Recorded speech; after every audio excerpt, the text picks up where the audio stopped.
ಸರ್ವಮಂಗಲಮಾಂಗಲ್ಯೆ ಶಿವೆ ಸರ್ವಾರ್ಥ ಸಾಧಿಕೆ ಶರಣ್ಯೇ ತ್ರ್ಯಂಬಕೆ ಗೌರಿ ನಾರಾಯಣಿ ನಮೋಸ್ತುತೆ.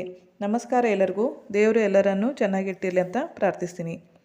ಕುಬೇರ ದೇವರ ಆಶೀರ್ವಾದ ಕೃಪಾದೃಷ್ಟಿ ಯಾರಿಗೆ ಬೇಡ ಹೇಳಿ, ಎಲ್ಲರಿಗೂ ಬೇಕೇ ಬೇಕು.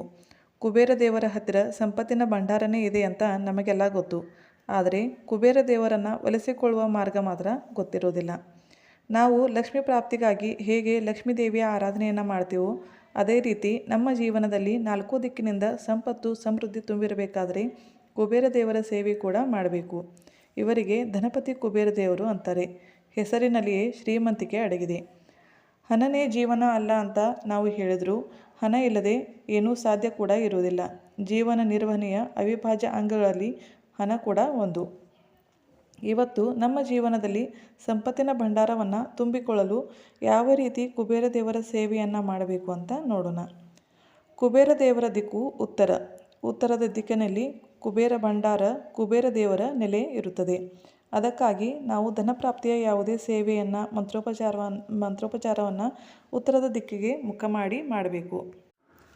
ದೇವರ ಮನೆಯಲ್ಲಿ ಬೆಳಗಿಸುವಂತಹ ದೀಪದ ಬತ್ತಿಯನ್ನು ಉತ್ತರದ ಕಡೆ ಮುಖ ಮಾಡಿ ಬೆಳಗಿಸಿದರೆ ಧನಯೋಗ ಕೂಡಿ ಬರುತ್ತೆ. ಕುಬೇರ ದೀಪ ಅಂತ ಸಿಗುತ್ತೆ. ಈ ಕುಬೇರ ದೀಪವನ್ನು ನೀವು ಧನಪ್ರಾಪ್ತಿಯ ಸೇವೆಗಾಗಿ ಬಳಸಬಹುದು.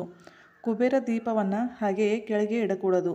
ಒಂದು ಪ್ಲೇಟ್ನಲ್ಲಿ ಅಕ್ಷತೆಯನ್ನು ಹಾಕಿ ಅದಕ್ಕೆ ಅರಿಶಿನ ಕುಂಕುಮವನ್ನು ಹಾಕಿ ಅದರ ಮೇಲೆ ದೀಪವನ್ನು ಇಡಬೇಕು. ಆಕಳಿನ ತುಪ್ಪವನ್ನು ಹಾಕಿ ದೀಪವನ್ನು ಬೆಳಗಿಸಿ ಆ ದೀಪದಲ್ಲಿ ಒಂದು ಲವಂಗ ಮತ್ತು ಒಂದು ಏಲಕ್ಕಿಯನ್ನು ಹಾಕಬೇಕು. ಈ ರೀತಿ ಬೆಳಗಿಸಿದ ದೀಪ ತುಂಬಾ ಒಳ್ಳೆಯ ರಿಸಲ್ಟನ್ನು ತಂದುಕೊಡುತ್ತದೆ. ನಿಮ್ಮ ಮನೆಯಲ್ಲಿ ಧನ ಧಾನ್ಯ ಸಂಪತ್ತಿನ ವೃದ್ಧಿಗಾಗಿ ನೀವು 41 ದಿವಸ ಕುಬೇರ ದೇವರ ಆರಾಧನೆಯನ್ನು ಈಗ ಹೇಳುವಂತೆ ಮಾಡಿ ನೋಡಿ. 41 ದಿನಗಳಲ್ಲಿ ನಿಮ್ಮ ಮನೆಯಲ್ಲಿ ಹಣ ಹೆಚ್ಚಾಗುತ್ತೆ, ಧನ ಲಾಭಗಳು ಕೂಡಿ ಬರುತ್ತವೆ. ಈಗ ಈ 41 ದಿನಗಳ ಸೇವೆಯನ್ನು ಯಾವ ರೀತಿ ಮಾಡಬೇಕು ಅಂತ ನೋಡೋಣ. ನಿಮ್ಮ ಹತ್ತಿರ ಕುಬೇರ ದೇವರ ಮೂರ್ತಿ ಅಥವಾ ಫೋಟೋ ಇದ್ದರೆ ಅದನ್ನು ಮನೆಯ ಉತ್ತರ ದಿಕ್ಕಿನಲ್ಲಿ ಇಡಬೇಕು. ಕುಬೇರ ದೇವರ ಮುಖ ದಕ್ಷಿಣದ ಕಡೆ ಇರಬೇಕು. ಈಗ ಕುಬೇರ ದೇವರ ಮುಂದೆ ಒಂದು ಹಣತೆಯನ್ನು ಬೆಳಗಿಸಬೇಕು. ಈ ಹಣತೆಗೆ ಶುದ್ಧ ಎಳ್ಳೆಣ್ಣೆಯನ್ನು ಹಾಕಬೇಕು.